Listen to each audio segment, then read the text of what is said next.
Hey guys, welcome back to Clownfish TV. This is Neon, and we're going to talk about Space Daddy because Geeky is out today. Yeah, so I'm trying to follow what's going on with Twitter.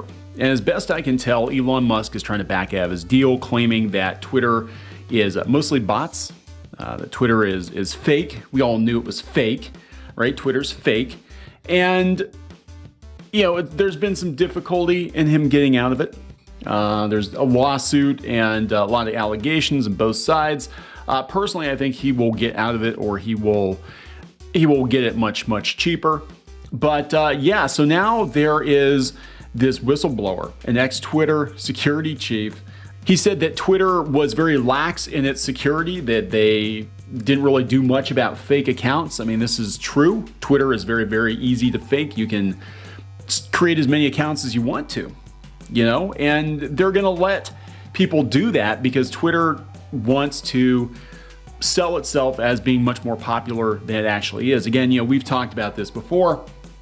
When was the last time grandma talked about Twitter? When was the last time a random person on the street that wasn't, you know, somebody associated with the media or with entertainment or some kind of an activist, when was the last time they talked about Twitter?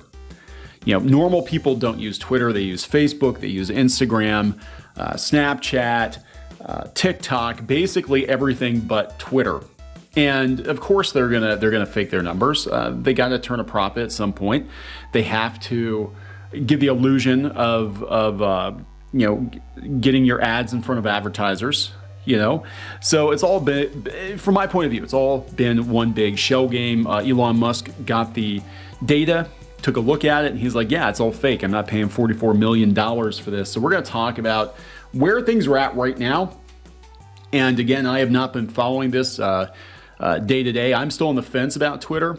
I mean, I think that this company is going to be gutted one way or another. I think if the truth does come out that Twitter is fake, that it's been manipulated by the media, by political parties for years, or whatever the deal is, then it's going to be game over. Because, you know, the general public just doesn't care. They really don't care about Twitter. So let's talk about this. Before we get into it any further, please subscribe for more pop culture news, views, and rants, guys. Over 274,000 subs. Thank you for the support. Speaking of support, thank you for your support. Crimsonren, about a day and a half into our campaign, we're already over $25,000 for what is basically an all-ages steampunk fantasy book. Written by Geeky and myself, drawn by Jose Garcia. And I wasn't sure how it was going to do on Indiegogo. I know the Indiegogo crowd tends to favor superhero books, especially like 90s style superhero books, but we thought we'd try it because I don't really trust Kickstarter at this point. I'm not really sure how I feel about them. We might put another project on there at some point, but yeah, we chose Indiegogo. And I'm very happy with the support we've gotten. Several hundred copies of Crimsonren are going to find a home. So thank you very much. If you guys haven't checked it out in the links. Look at this beautiful art by Jose Garcia.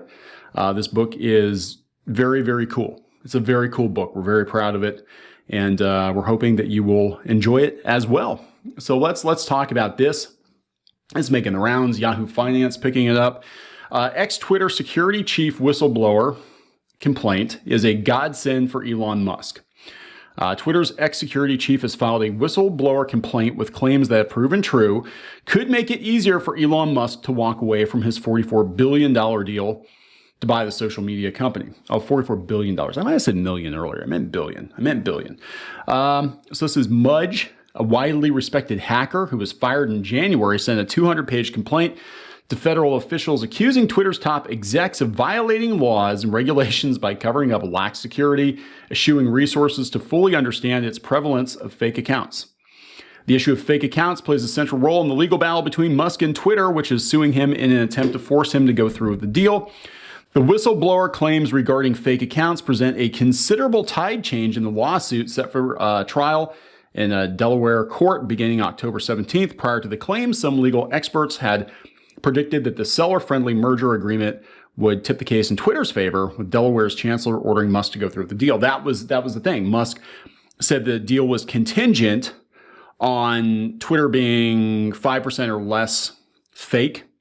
And he got the data and he's like, hell no, Twitter is fake as hell. And he's like, I'm not buying it. I'm not paying $44 billion for a pig in a poke. And Twitter's like, we're going to force you to buy us, because who else is going to come up with that kind of money? And I do believe he would have gone through with it had it been legit. But I think he also knew it wasn't legit. So he's either going to try to renegotiate the price or walk away completely.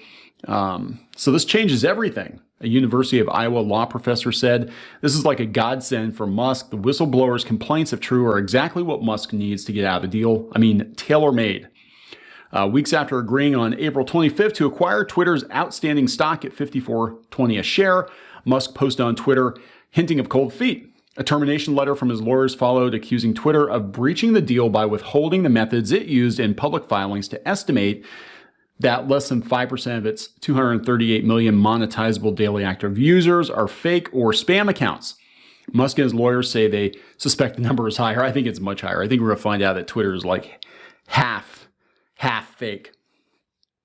Zatko, that would be the whistleblower, makes a similar but distinct claim that Twitter doesn't know how many of its total users are spam or bot accounts, and its employees are disincentivized to find out. Yeah, because the more accounts there are, the more you can pull the wool over advertisers' eyes. You know, oh, look at all these users we have. And it might only be a third of that. You know, it might only be half of that number, because everybody's got sock puppet accounts, multiple accounts. You might have someone with a personal account, a business account, you know, a sexting account. I don't know. What I'm saying? And it's very, very easy to sign up for multiple Twitter accounts. Unlike Facebook, which you have to kind of, do a little verification and all that. Twitter's like you could have 100 Twitter accounts. Easy. And companies do it. There are companies out there that literally sell Twitter followers. They're fake, but they've got like thousands of accounts, and they, have them follow you.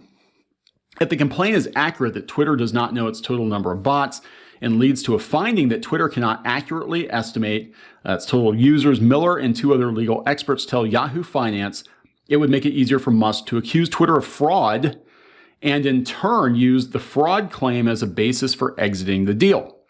Kind of like when you buy a house and you get an inspection and you get an appraisal, and the deal is contingent on whether or not the house appraises for the price the sellers are asking, and whether or not there are any major problems with the house that were not disclosed.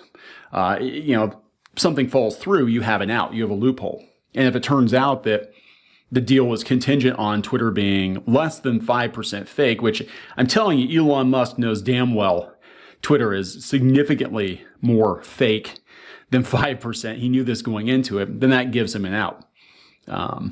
So Musk had previously faced an uphill argument in the claim that Twitter breached a contractual information sharing duty to turn over the data, backing up its estimate because Musk waived his right to further due diligence. And without access to Twitter's data, Musk would have a tough time proving Twitter's regulatory filings misrepresented its total number of users. Musk's lawyers also alleged that Twitter overstated its number of users, causing the company to experience a material adverse effect, another difficult to prove legal standard that in rare instances allows a buyer to terminate a merger if a target's business operations change significantly. Now Musk is armed with a witness who can strengthen this case. Musk's lawyers will try to use Zatko to show fraud or a misstatement and try to get around the material adverse effect issue. The timing is amazing for Musk's case. Again, we have an ex-employee with an axe to grind. In an email to Yahoo Finance, a spokesperson for Twitter raised skepticism about that timing, calling it opportunistic, and noting that Zatko had been fired in January based on ineffective leadership and poor performance. Don't listen to this guy because we fired him. Maybe he raised concerns in January and he was told to shut his mouth. What we've seen so far is a false narrative about Twitter and our privacy and data security practices that is riddled with inconsistencies and inaccuracies and lacks important context. Context is important. They're only fake accounts if they get busted. They're only fake accounts if they're on the side of our political adversaries. They're real users. They're real users if these fake accounts prop up things that we want to push on the platform, right? So I don't know. I mean, if Musk's if he backs out of this deal completely, I might just back out of Twitter completely. I mean, the only reason I'm still on there, I left for a couple months last year and it was great. I was in a much better mood. I was. Geeky was still angry all the time, but most of the crazy crap that's going on with cancel culture and with all these weirdos trying to dox people and harass people and all that, it's on Twitter. It's on Twitter. It all comes from Twitter. You know, that's ground zero. And then they drag it to other places on the internet. And I'm like, I was blissfully unaware. I was actually a pretty happy guy for about 4 or 5 months. And I came back, and God, I shouldn't have come back, you know, because now we get people trying to start crap with us on Twitter, and that's their domain. It's like Twitter has been compromised by a bunch of kooky, activist-minded people, and there are multiple sock puppet accounts, and it's never going to be a normal platform. I don't think even if Elon Musk came in, I thought before maybe he could reform it. I think it's too far gone.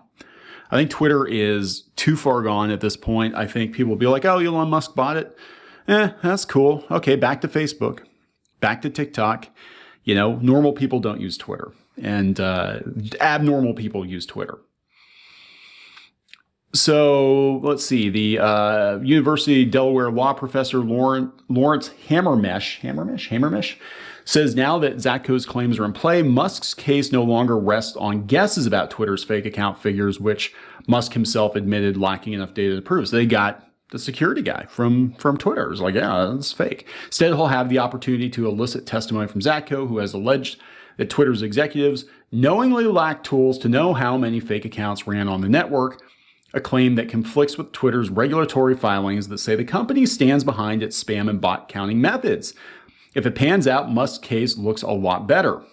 I didn't think he really had much of a case without it. Aside from any viable evidence from Zatko, Musk would still need more to prevail on a fraud claim, the lawyer says. The Tesla chief must prove that Twitter knowingly made a material false or misleading statement about the fake account estimates, and also show that he relied upon the inaccurate information. Material statements are those that significantly impact Musk's expectations. So it's a little harder to show Musk relied on bot or spam representations. Here's Chester Spat, former chief economist and director of the SEC's Office of Economic Analysis. Wow. He said he could see Zatko's complaint as posing a real problem for Twitter if it shows Twitter's leadership knew the company made a misrepresentation to regulators. They just wanted to offload Twitter. They wanted out. Because I think they were starting to see the decline in, tech stock and all that. And they're like, this is the best offer we're going to get. Just unload the company. A lot of the employees were not happy, but just unload it now because our stock is going to drop. Twitter leadership is basically being accused of lying, and in particular, that those lies indirectly would have permeated regulatory filings on which investors must reasonably rely. It's a statement that the executives knew and that they systematically lied. This is what I think would quickly create the problem. And emailed Yahoo Finance John Tai, Chief Disclosure Officer for Whistleblower Aid, who's providing legal representation. As Zatko says, Mudge stands by everything in his disclosure, and his career of ethical and effective leadership speaks for itself. The focus should be on the facts laid out in the disclosure, not ad hominem attacks against the whistleblower. So shares of Twitter closed at $39.86, down 7.3%. So they're not going to get that $54.20 anytime soon. That's pretty interesting stuff. There's old Parag Agrawal. Is it Parag? Or Parag? I don't know. Anyway, he's going to get gone. I guarantee you this guy's toast one way or another. So anyway, this whole thing, personally, I think Jack Dorsey's behind a lot of it. It's he got ousted, and he put Elon up to this, and I guarantee you, this is Jack's revenge for sure. We're gonna watch this. I mean, I'm not as interested as I was in it, obviously, because I think Twitter's a lost cause. I don't think Space Daddy is gonna buy it. It was fun while it lasted to speculate and just to watch people scream on the platform, but I think it's over one way or another. I don't know. We'll see what happens. I'm going to wrap it up. Please subscribe for more pop culture news, views, and rants, guys. We'll talk later.